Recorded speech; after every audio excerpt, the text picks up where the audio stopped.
All right, so today we're diving into the world of smart drugs. And we're asking a really important question. What's the actual price you pay for chemically juicing your brain power? You've seen it in the movies, right? That one little pill that makes you limitless, unlocks 100% of your brain. It's such a tempting idea. But, what's the reality here? What are these things, really?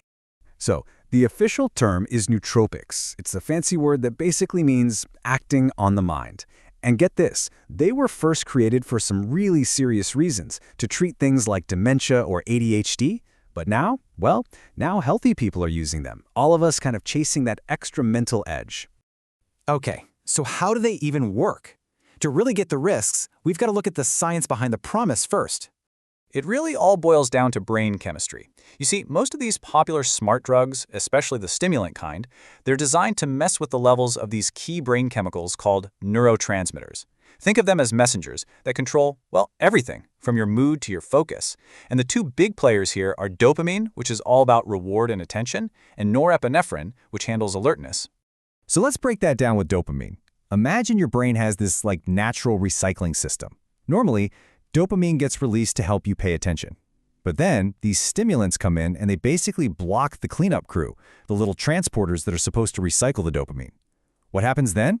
Well, a whole bunch of extra dopamine is left hanging around in your brain, and that's what gives you that feeling of super intense focus. But here's the thing. Messing with your brain's chemistry like that, it's not a free ride. There's always a price to pay. And that brings us to the pretty long list of physical side effects. Yeah, so the first things people often notice are pretty common. You've got insomnia and nervousness, which, that makes sense, right? You're basically forcing your brain to stay on high alert. But it doesn't stop there. We're also talking about nausea, dizziness, headaches. These are basically the first little warning signs that your body is not happy with what's going on. And look, the risks can get a lot more serious than just feeling a little off, because these are stimulants. They put a ton of strain directly on your heart. I'm talking about higher blood pressure, a racing or irregular heartbeat, even getting dizzy just from standing up because your body can't regulate itself properly. These are not small things. This is serious stress on your cardiovascular system. And the problems don't stop with the heart. Your digestive system can take a real hit. People report losing their appetite, having stomach pain, and then there's something called dyskinesia. This is a scary one. With long-term use, you could start having these involuntary movements you can't control. It's a huge, flashing red sign that the brain's motor control is getting seriously messed up. And if you look at the long-term data, wow, the World Health Organization has documented what happens with heavy stimulant use, and it is a pretty grim picture. With amphetamines, for instance, you can see lasting problems with movement and thinking.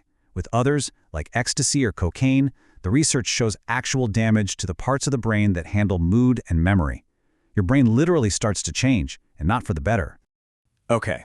So, we've talked about the physical stuff, but there's a whole other side to this coin, the hidden psychological price you might pay for trying to chemically supercharge your mind. And this is where you see the real trade-off. On one hand, you get what you wanted, right? More focus, feeling less tired, but the very same chemical changes that give you that boost can also lead you straight to what I call the 3 A's: addiction, anxiety, and agitation. That short-term win can have a really, really high long-term cost. And believe me, these psychological costs can get incredibly serious. It might start as just feeling confused or a bit paranoid, but it can escalate all the way to actual hallucinations.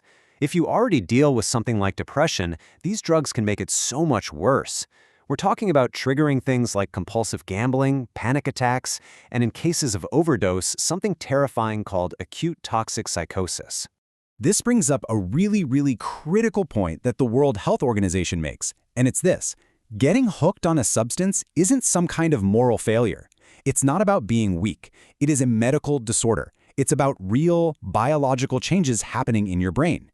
Your brain's reward system literally gets rewired, and that makes it almost impossible to just stop, no matter how strong you think you are.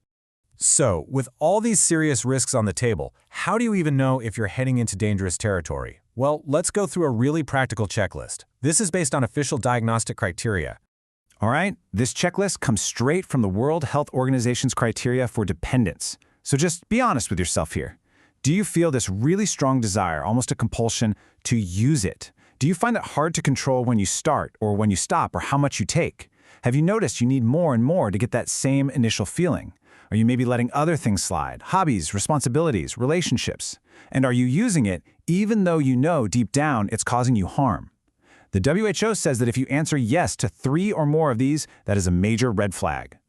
And that really leads us to the single most important point of this whole discussion.